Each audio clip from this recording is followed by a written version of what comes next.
When headlines roar that Sean Diddy Combs is stepping through the prison gates, free at least for now, the hip-hop world stops mid-beat. Comment sections light up with theories, podcasts scramble for hot takes, and everyone from Wall Street analysts to barbershop regulars wonders the same thing. How did the architect of so many chart toppers wind up in a federal courtroom? And why are his biggest peers whisper quiet as the drama unfolds?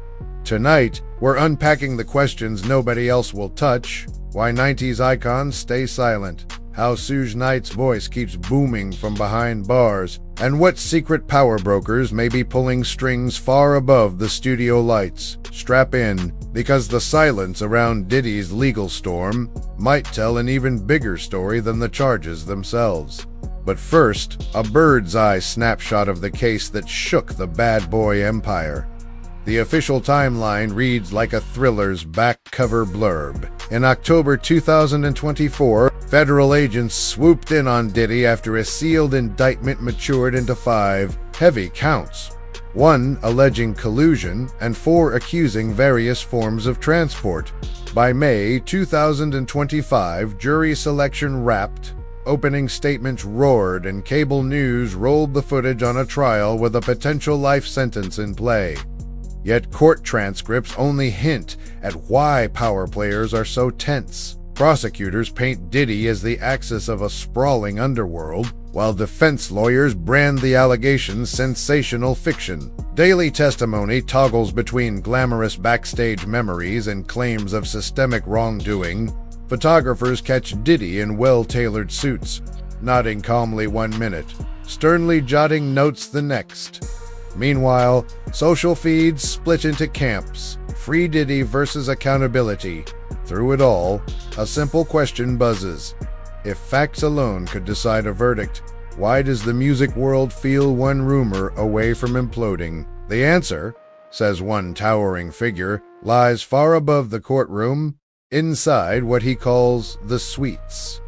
Enter Marion, Suge Knight, former heavyweight with his own record company, now phoning into an art radio podcast from a California prison. In his unmistakable rumble, Knight tells host Aubrey O'Day that the real chain isn't a pair of handcuffs, it's fear of executive backlash.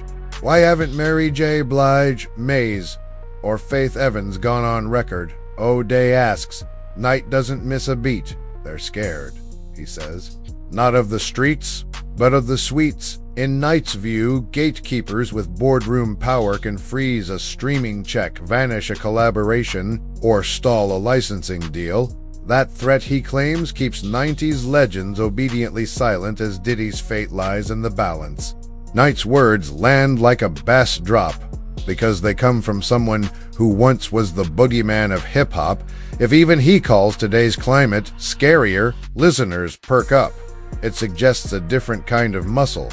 Quiet, corporate, invisible, and it reframes the trial from a single man's battle to a referendum on who really runs the industry.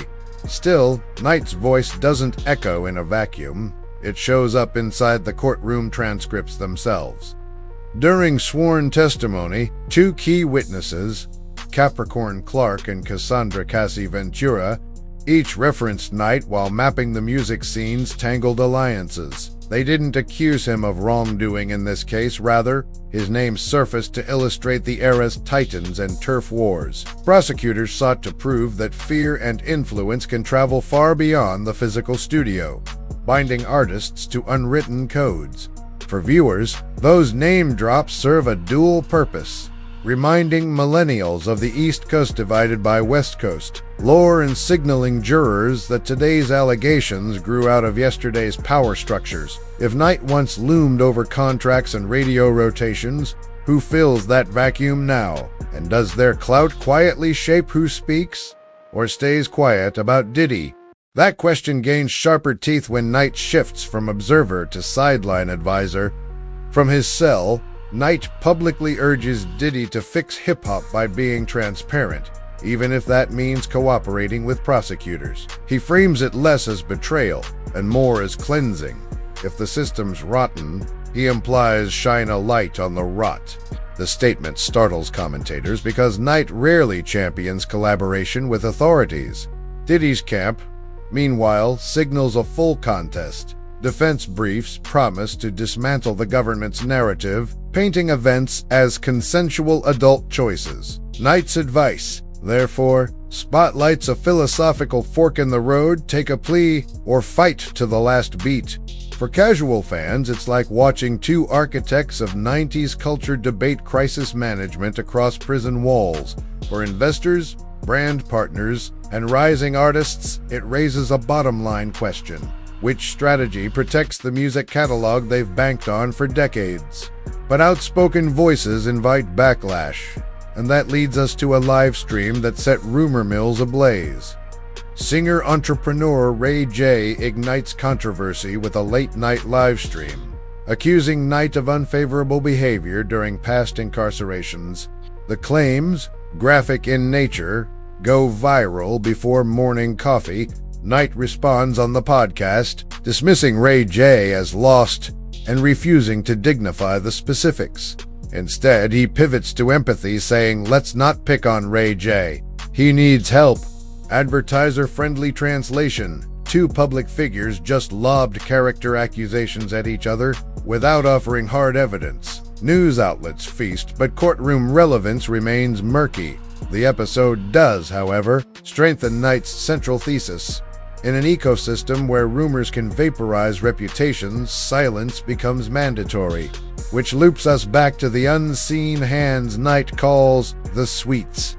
Imagine contracts with crazy clauses, touring partnerships contingent on PG-rated conduct, and entire streaming playlists curated by executives who value predictable revenue over messy truth. In that environment, one poorly timed tweet can freeze royalties. Knight argues that's why icons tiptoe. Historical footnotes support him.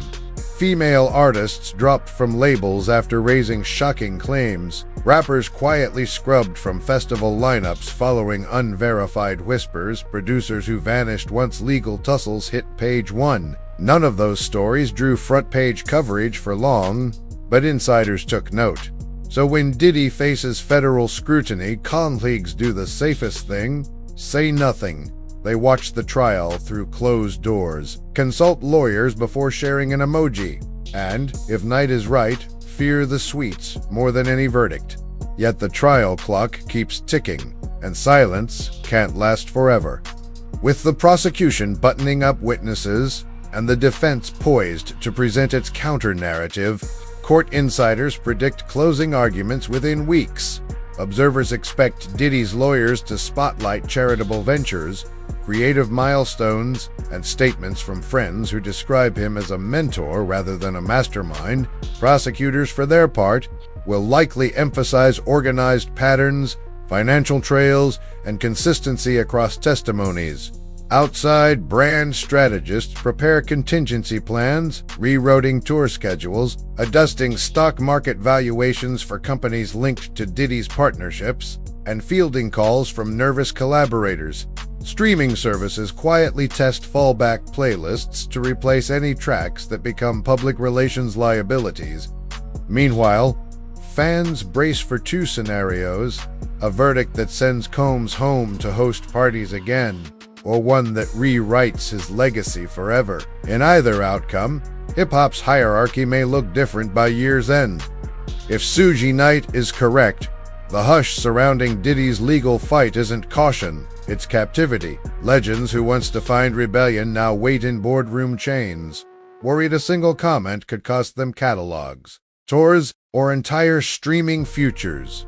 Yet the day the jury foreperson reads a verdict, that silence will shatter, one way or another. So here's the lingering thought for every fan, exec, and artist watching. When the gavel comes down, will the suits still control the narrative, or will the floodgates finally open?